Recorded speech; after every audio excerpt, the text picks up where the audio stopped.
Pétrole de Bakassi, Paul Biya jette son dévolu sur les Chinois. C'est le titre d'un post de nos confrères de Actu Cameroun sur leur page Facebook. Retrouvons-nous dans un instant pour la suite. Vous pouvez cliquer sur le pouce bleu et activer la cloche de notification pour ne manquer aucune de nos futures publications. Voici les détails de son post dans son intégralité. Pétrole de Bakassi, Paul Biya jette son dévolu sur les Chinois. C'est ce que l'on peut retenir de la deuxième session du Conseil d'administration de la Société nationale des hydrocarbures, SNH, tenue entre les 19 et 26 novembre 2020 dernier. Selon nos sources, le Cameroun est en négociation avec le pétrolier chinois Zadax Petroleum Cameroun Limited pour un partage de production sur le bloc Gosso à Bakassi. Les gisements de pétrole de la péninsule de Bakassi seront bientôt mis en exploitation. La bonne nouvelle a récemment été rendue publique au cours des dernières assises du Conseil d'administration de la SNH des 19 et 26 novembre 2020. Une nouvelle du reste bien accueillie par de nombreux observateurs, surtout quand on se souvient que la reconnaissance de la samérounité de la presqu'île de Bakassi n'a pas été un long fleuve tranquille. Étendue sur près de 1000 km², les résultats des différentes études réalisées dans la presqu'île font état de ce que c'est une zone riche en hydrocarbures et en ressources halieutiques. Ainsi pour le Cameroun que pour le Nigeria, l'enjeu était énorme, ne pas arriver à une escalade militaire. Seulement, au moment où certaines puissances occidentales, pêcheurs en eau trouble par excellence, tentaient de pousser les deux pays dans un conflit armé à l'issue incertaine, Paul Biya et son homologue nigérian Olusegun Obasanjo vont plutôt opter pour une résolution pacifique du conflit en s'orientant vers la justice internationale et la voie de la diplomatie.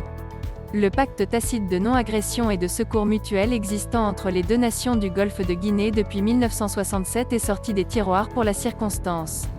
Il a fallu donc au président Paul Biya, en homme d'État expérimenté, de mettre tous les moyens diplomatiques et juridiques dont le Cameroun disposait, pour persuader son voisin nigérian de libérer Bakassi.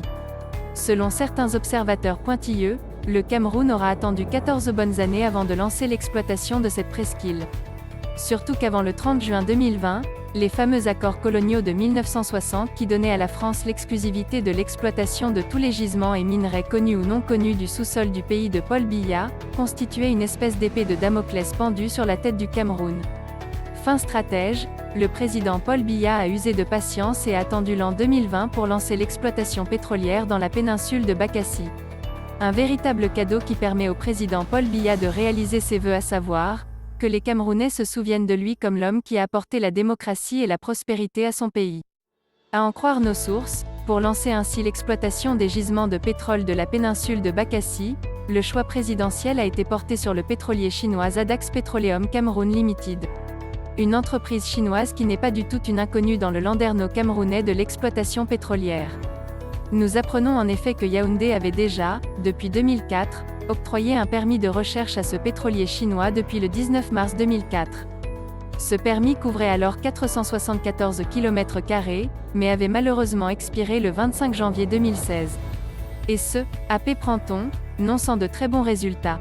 Il aura donc fallu attendre novembre 2020 pour que le pétrolier chinois Zadax Petroleum Cameroun Limited remette à nouveau son pied sur l'étrier de l'exploitation des gisements de la péninsule de Bakassi. Sans tambour, ni trompette, le président Paul Biya est en train de parachever son immense œuvre, à savoir l'indépendance totale et l'industrialisation du Cameroun. Un modèle qui mérite d'être enseigné dans les écoles de sciences politiques. Veuillez prendre 3 secondes pour liker la vidéo et la partager. N'oubliez pas de vous abonner à la chaîne YouTube Camer TV Info. À bientôt pour de nouvelles publications. #End. Anglophone génocide.